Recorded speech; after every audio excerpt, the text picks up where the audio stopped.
So I'm thinking now about how life might develop over time, how life might change.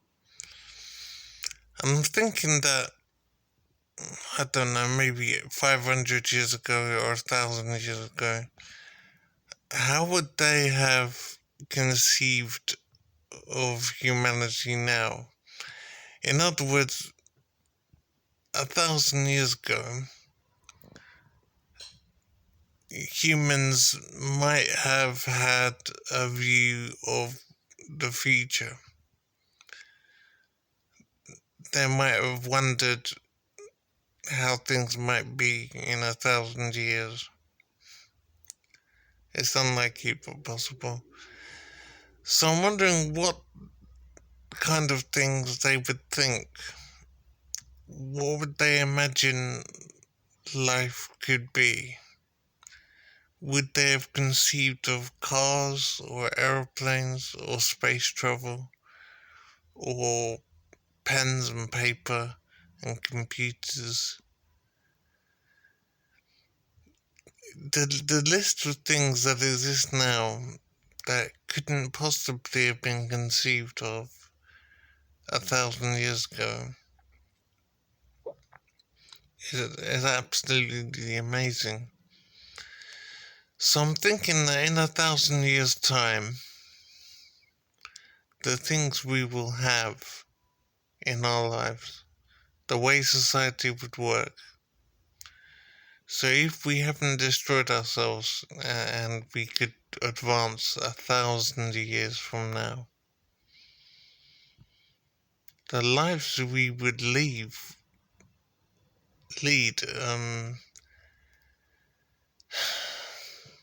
is absolutely stunning to try and imagine how we might be, because the range of things that could exist, the range of ways that we could develop is just impossible to quantify. We might have time travel, we might have matter transmission, we might have oh, the internet would be vastly more extensive and powerful and contain more knowledge and be more accessible, so we could have the internet in our brains basically.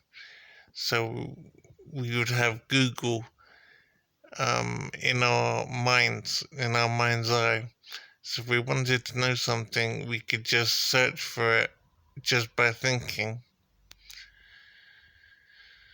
I don't think that would even have to be 1,000 years in the future. That could be a lot closer to be able to think and be on the internet just by concentrating.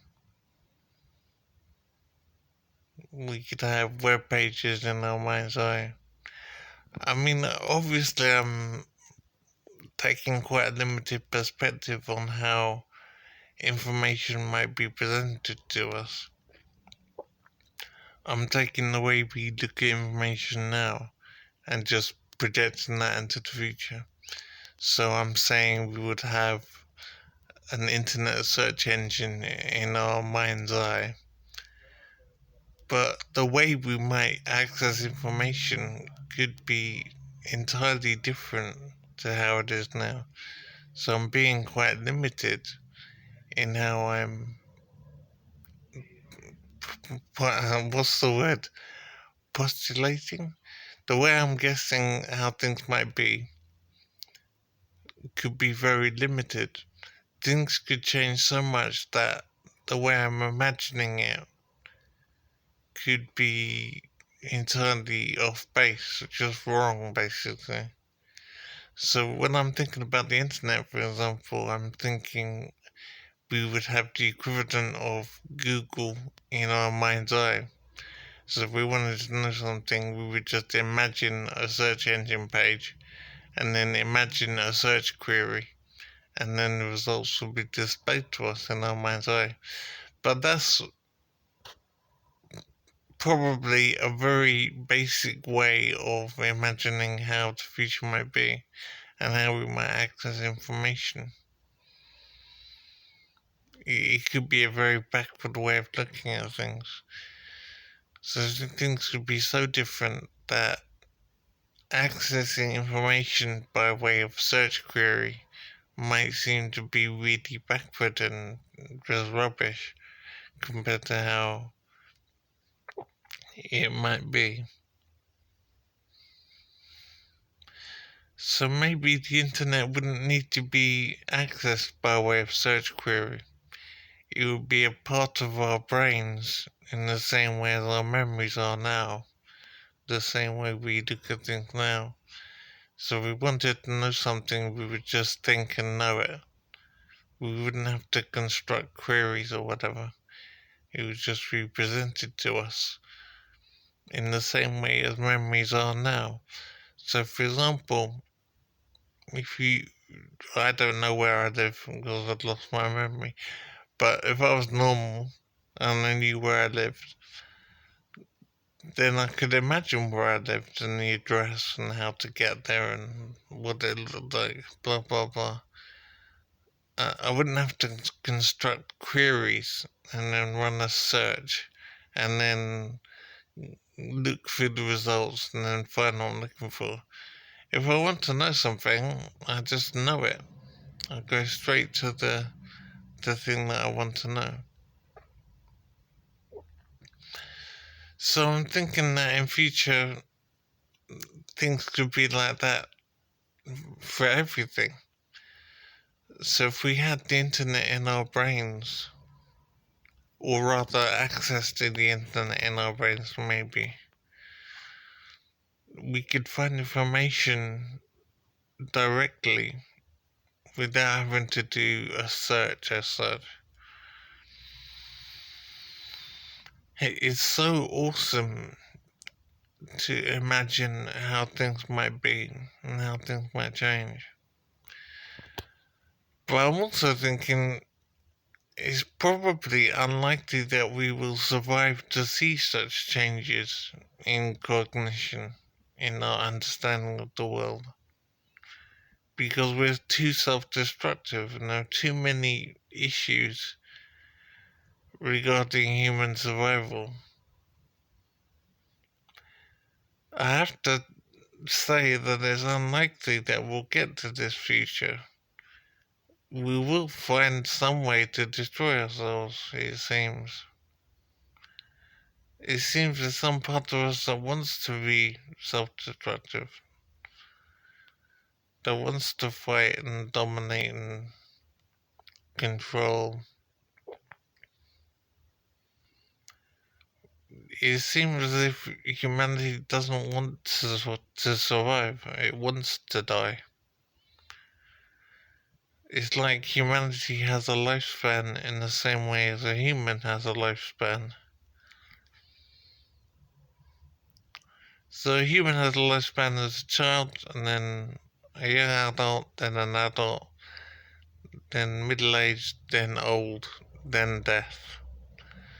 I'm wondering if humanity as a whole has the same construction. So we've had the beginning of humanity, we've had the early years maybe. So it could be that we're in adulthood now, of a sort. And then we'll progress to middle age, and then old age, and then death. It is possible that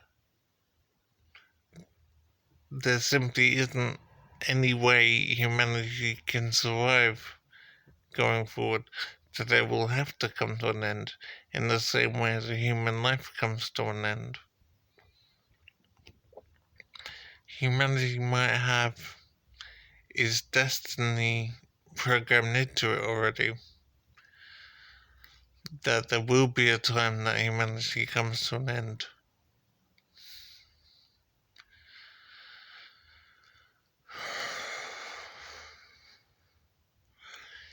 It's very sad, but the way humans are, it does seem impossible that we can survive long term. We will, it seems, find a way to destroy ourselves.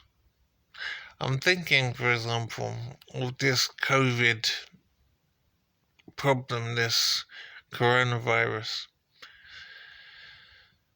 So, quite a small thing, when you look at it, it's quite a small thing, a virus,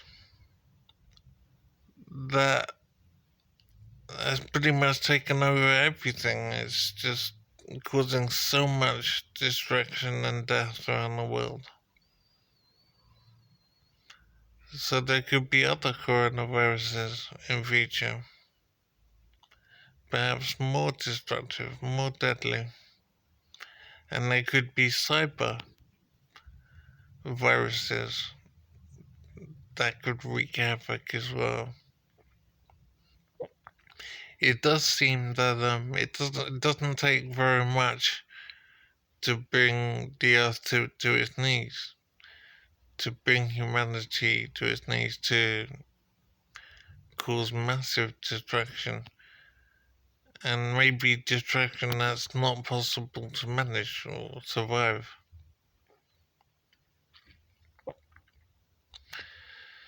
So I think something coronavirus has taught us already is that humanity can't survive. It simply can't. It can't deal with the problems that can arise because of the way we are and the way we've developed. Problems that hit us could have far more power than they could have now, for example. As we become more interconnected and dependent on technology, and as we keep on making babies, and so there's more and more of us, we're making ourselves more vulnerable over time. And so some cataclysm will hit us, and we won't be able to survive it, despite all our technology and advances in medicine and all that. We're developing to a stage when we're actually becoming more vulnerable. Vulnerable. We are,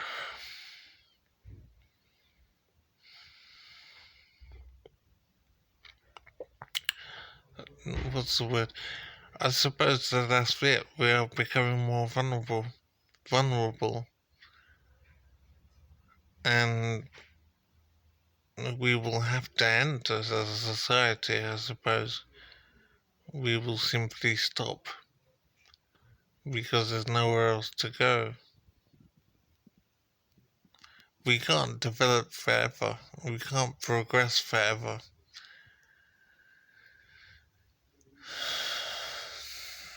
So I suppose it's very much dependent, at least in the short term, on us finding another planet to inhabit. Because the Earth can't handle us. It's not enough for us. It's an amazing thought, but I think there it is.